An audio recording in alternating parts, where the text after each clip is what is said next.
Hebrew పత్రిక 13వ అధ్యాయము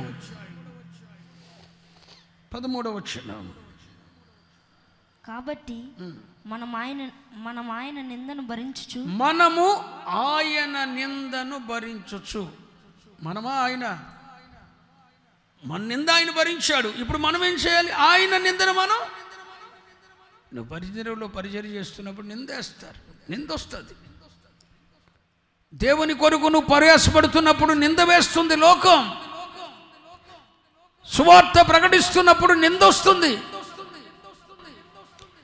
మనము ఆయన నిమిత్తం ఆ నిందను మనం భరించడానికి సిద్ధంగా ఉండాలి. స్తోత్ర. ఆయన భారాన్ని భరించాలి, ఆయన స్వార్థ భారాన్ని భరించాలి, ఆయనను మనం భరించాలి.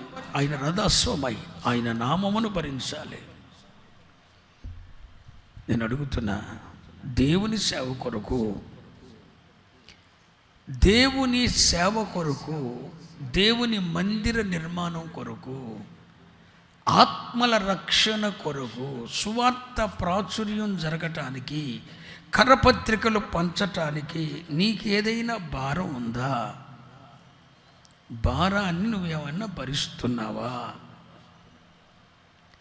నీ భారం నువ్వు మోస్తున్నావు, నీ భారాన్ని ఆయన మోసాడు.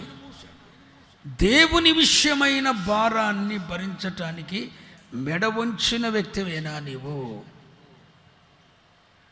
దేవుని భారాన్ని, సువార్త భారం కావచ్చు, మందిర నిర్మాణ భారం కావచ్చు. రాత్రి పగలు ఈయన 10 రూపాయలు 500 వస్తుందంటే రాత్రి పగలు సంపాదిస్తాక రెడీ అయిపోతాడు.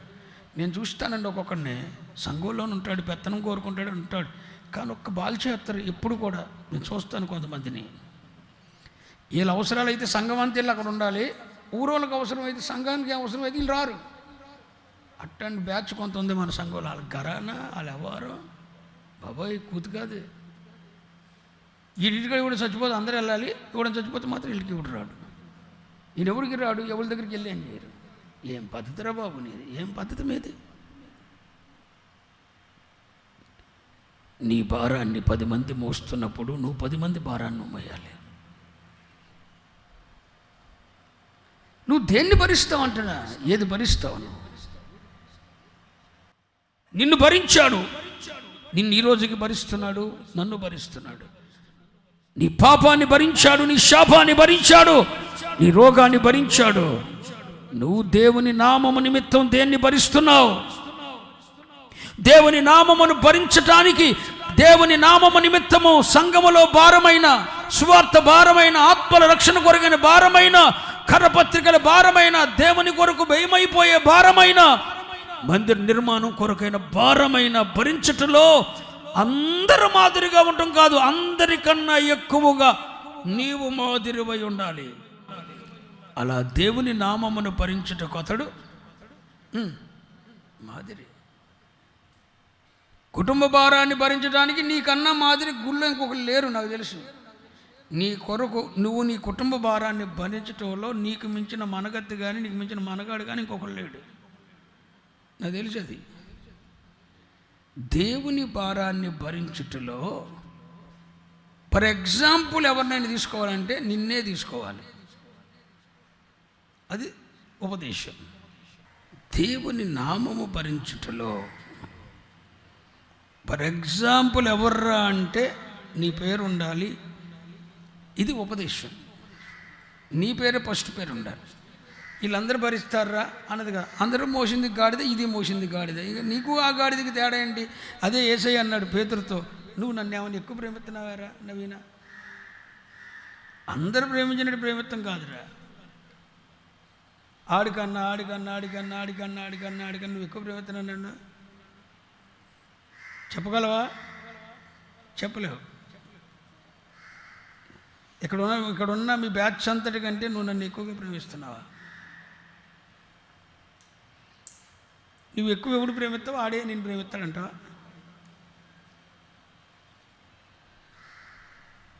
పేతురుని అడిగాడు, నువ్వు నన్ను ఎక్కువగా ప్రేమిస్తున్నావు అంటే దాని అర్థం ఏంటి? యాకోబు ప్రేమించినట్టు నువ్వు నన్ను ప్రేమిస్తే నాకు పెద్ద విశేషం ఏమి లేదు. యాకోబు ప్రేమిస్తున్నాడు, నువ్వు ప్రేమిస్తున్నావు. లోకా ప్రేమిస్తున్నావు, నువ్వు ప్రేమిస్తున్నావు. మత్తయి ప్రేమిస్తున్నావు, నువ్వు ప్రేమిస్తున్నావు. వాళ్ళకి ప్రేమ నీకు తేడా ఏముంది? ఏమీ లేదు, పెద్ద విశేషం ఏమీ లేదు. వాళ్ళు అందరూ ప్రేమించినట్టు నువ్వు ప్రేమిస్తున్నావు, అందరు పలకరించినట్టు నువ్వు పలకరిస్తావు, అందరూ బాధ్యత వహించినట్టు నువ్వు బాధ్యత వహిస్తావు. తేడా ఏముంది? ఇంకా అది అడగట్లా యేసయ్య. వాళ్ళకన్నా నువ్వు నన్ను ఎక్కువ ఏమన్నా ప్రేమిస్తున్నావా అని యేసయ్య నామము నిమిత్తం భరించేవారం కావాలి. హల్లెలూయా, చెప్పండి హల్లెలూయా. అందరూ భరించినట్టు నువ్వు భరిస్తే కాదు. పౌలయ్య గారిలాగా ఒక సాక్ష్యం ఉండాలి. నా నామమును భరించుటలో అతడు ఏర్పరచుకొనిన సాధనం. నా నామమును భరించుటలో 12 మంది అపొస్తలులలో మాదిరి ఎవడురా అంటే లూకా కాదు, మత్తయి కాదు, యూదా కాదు, యోహాను కాదు, పేతురు. పేతురు కాదు, పౌలు. పేతురయ్య కన్నా ఎక్కువ భారాన్ని భరించిన వాడు.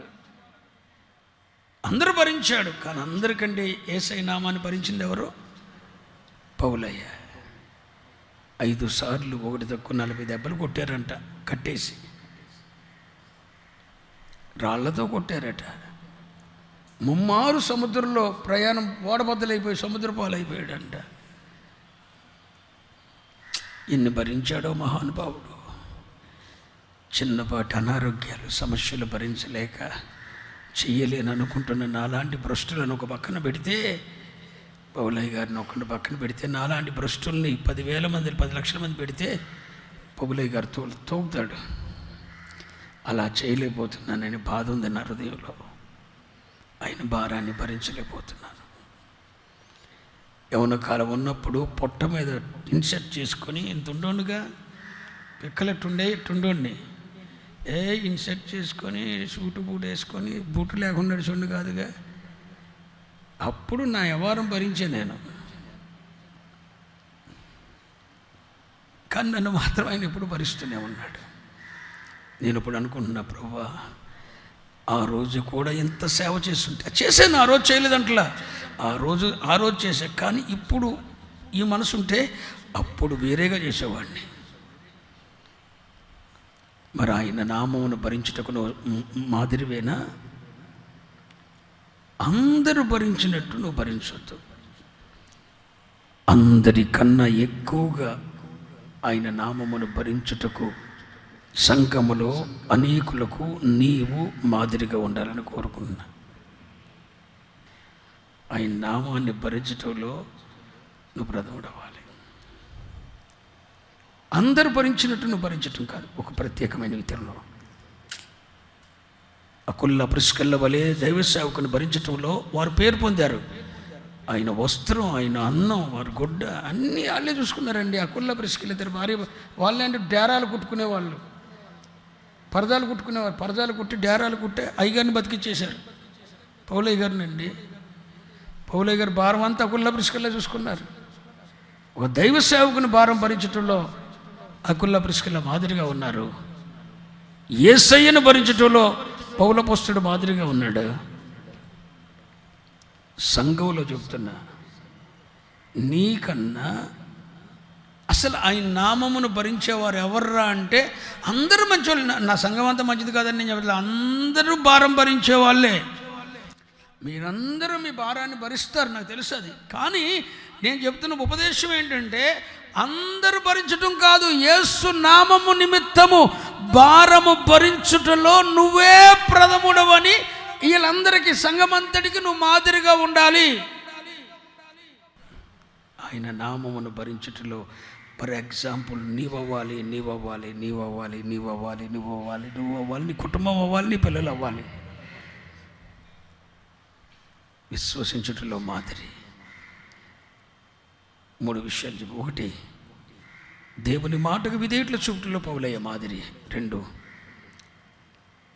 దేవుని చిత్తమును ఎరిగి నడుచుకుంటూ పౌలయ్య మాదిరి. 3, ఆయన నామమును ఎలా భరించాలో ప్రపంచానికి చూపించిన వారిలో మాదిరి పౌలయ్య.